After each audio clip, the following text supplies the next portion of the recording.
क्या आपने कभी प्यार में धोखा दिया है? या क्या कभी किसी ने आपके विश्वास को तोड़ा है? आज का आधुनिक युग एक ऐसा दौर जहां रिश्ते कांच की तरह नाजुक हो गए हैं। सोशल मीडिया, डेटिंग ऐप्स और आधुनिकता की अंधी दौड़ में आज के समय में विवाह के बाद किसी और की तरफ आकर्षित होना, एक्स्ट्रा मैरिटल अफेयर या पर स्त्री और पर पुरुष के साथ संबंध बनाना समाज के एक बड़े वर्ग के लिए आम बात या ट्रेंड बनता जा रहा है। लोग इसे अपनी निजी स्वतंत्रता, खुले विचारों या ओपन मैरिज का नाम देकर सही ठहराने की कोशिश करते हैं। कुछ लोग कहते हैं कि जिंदगी एक ही बार मिलती है, इसे अपनी मर्जी से जीना चाहिए। लेकिन क्या आपने कभी गहराई से सोचा है कि मृत्यु के बाद इस तथाकथित स्वतंत्रता और आधुनिकता की क्या कीमत चुकानी पड़ती है? जिस इंसान ने आप पर अपना सब कुछ न्यौछावर कर दिया, उसके विश्वास की हत्या करने का क्या परिणाम होता है? सनातन धर्म के सबसे गूढ़, रहस्यमयी और मृत्यु के बाद के सफर का वर्णन करने वाले ग्रंथ गरुड़ पुराण में विवाह के बाद धोखा देने वालों के लिए जो सजा बताई गई है, उसे सुनकर आपकी रूह कांप जाएगी। आज के इस वीडियो में हम आपको गरुड़ पुराण का वो खौफनाक सच बताएंगे जो हर उस इंसान को जानना चाहिए जो अपने जीवन साथी को धोखा देने की सोच रहा है, दे चुका है या वासना के अंधकार में भटक गया है। सनातन धर्म में विवाह केवल दो शरीरों का मिलन नहीं, बल्कि जन्म जन्मांतर तक चलने वाला दो आत्माओं का पवित्र बंधन माना गया है।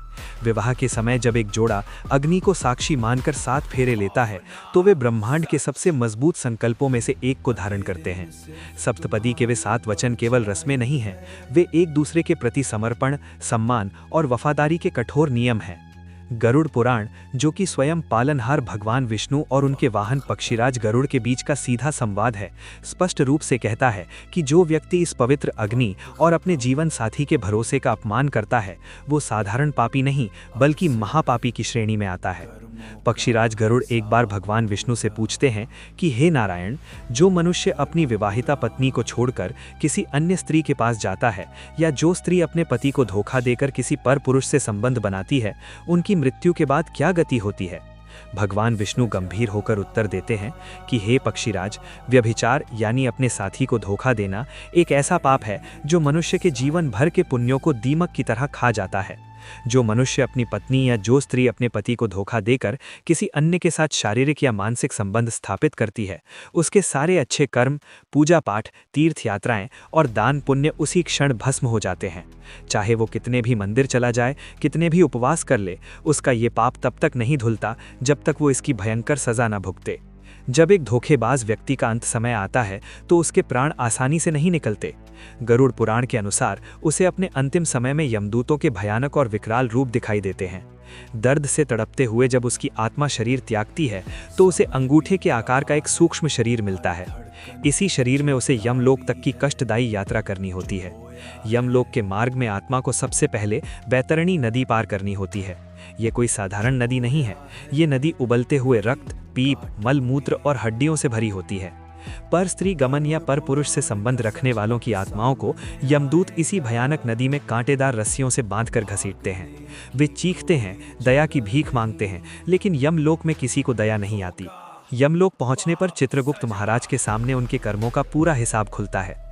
इंसान धरती पर कितनी भी चालाकी कर ले, अपने धोखे को दुनिया से छुपा ले, लेकिन चित्रगुप्त की अदालत में ना कोई गवाह बिकता है और ना कोई सबूत छिपता है। गरुड़ पुराण में विवाह में धोखा देने वालों के लिए कुछ विशेष और भयंकर नरकों का वर्णन है। पहला है तप्त मूर्ति नरक। जो पुरुष कामुकता के वशीभूत होकर पराई स्त्री से शारीरिक संबंध बनाते हैं या जो स्त्री पर पुरुष के बिस्तर पर जाती है, यमदूत उन्हें इस नरक में ले जाते हैं। यहाँ आग में दहकते हुए लाल गर्म लोहे के पुतले रखे होते हैं। यमदूत उस पापी आत्मा को कोड़े मारकर मजबूर करते हैं कि वो उस दहकते हुए लोहे के पुतले को आलिंगन करे, उसे गले लगाए। जैसे ही आत्मा उसे गले लगाती है, उसके सूक्ष्म शरीर की चमड़ी जलने लगती है और उसकी चीखें पूरे पाताल लोक में गूंजती हैं। यमदूत कहते हैं, ले अब बुझा अपनी वासना की प्यास।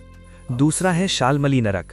ये नरक उन लोगों के लिए है जो अपनी हवस की पूर्ति के लिए हर मर्यादा, हर रिश्ते को तार तार कर देते हैं। यहाँ एक विशाल सेमल का पेड़ है जिसके कांटे लोहे के और तलवार से भी ज्यादा तीखे होते हैं। धोखेबाज आत्माओं को इस पेड़ पर ऊपर से नीचे तक घसीटा जाता है, जिससे उनके शरीर के चिथड़े उड़ जाते हैं। जब वे दर्द से बिलखते हैं, तो यमदूत उन्हें याद दिलाते हैं कि ये उस क्षण भर के सुख का परिणाम है जिसके लिए तुमने एक बेनगुनाह का दिल तोड़ा था।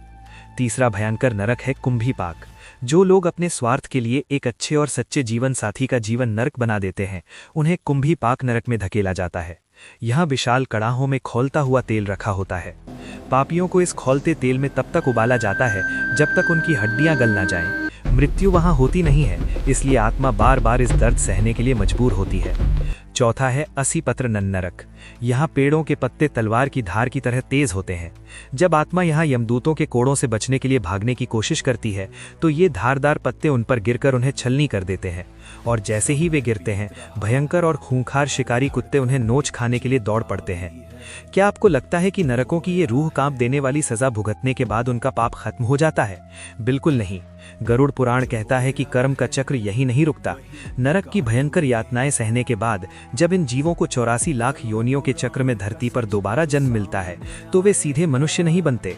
भगवान विष्णु बताते हैं कि जो अपनी पत्नी या पति को धोखा देता है वो अगले जन्म में गिद्ध, कुत्ता, सियार या सूअर की योनि में जन्म लेकर दर दर की ठोकरें खाता है। लंबे समय तक जानवरों की योनि में भटकने के बाद यदि उन्हें मनुष्य का शरीर मिल भी जाए तो जो पुरुष पराई स्त्रियों के साथ संबंध बनाते हैं वे जन्म से ही नपुंसक या भयंकर कुष्ठ रोग से पीड़ित होकर जन्म लेते हैं। समाज उन्हें दुत्कारता है। वहीं जो स्त्रियां अपने पतिव्रत धर्म को तोड़ती हैं वे अगले कई जन्मों तक चमगादड़ या छिपकली की योनि में भटकती हैं। मनुष्य रूप में उन्हें कभी किसी का सच्चा प्रेम नसीब नहीं होता। वे ताउम्र अकेलेपन और तिरस्कार का शिकार होती हैं। प्रकृति और कर्म का नियम बहुत सीधा और अटल है, जो बोओगे वही काटोगे। आज के समाज में लोग स्वतंत्रता के नाम पर वासना को चुन रहे हैं, लेकिन वे भूल जाते हैं कि क्षणिक सुख के लिए किया गया ये पाप जन्म जन्मांतर का श्राप बन जाता है। धोखा खाने वाला मासूम इंसान शायद बहुत रोने के बाद आपको दुनिया की अदालतों में माफ कर दे, शायद वो आपको कोई सजा ना दे पाए और अपने नसीब को मानकर चुप बैठ जाए, लेकिन याद रखिएगा, ईश्वर के यहाँ देर है, अंधेर नहीं। दोस्तों, महर्षि वेद व्यास ने गरुड़ पुराण हमें डराने के लिए नहीं बल्कि हमें जगाने के लिए लिखा था। ये हमें सिखाता है कि रिश्ते कोई खेल या खिलौने नहीं होते। जब आप किसी से विवाह करते हैं तो आप केवल उसके शरीर को नहीं बल्कि उसकी आत्मा, उसके सम्मान, उसके सपनों और उसके विश्वास को अपनाते हैं। किसी के विश्वास की हत्या करना किसी इंसान की हत्या करने से भी बड़ा पाप है। अगर आपके वैवाहिक जीवन में परेशानियां हैं, अगर विचार नहीं मिलते हैं तो उसे सुलझाने का प्रयास करें, खुलकर बात करें, और फिर भी अगर कुछ सही ना हो और साथ रहना असंभव हो जाए तो सम्मान के साथ अलग हो जाएं, लेकिन धोखा कभी न दें, पीठ पीछे खंजर न घोंपें, क्योंकि धोखा केवल एक व्यक्ति के साथ नहीं बल्कि स्वयं अपनी आत्मा और ईश्वर के साथ किया गया सबसे बड़ा अपराध है। याद रखिए, वफादारी कोई विकल्प नहीं, ये आपका चरित्र है। एक वफादार इंसान ईश्वर को सबसे प्रिय होता है।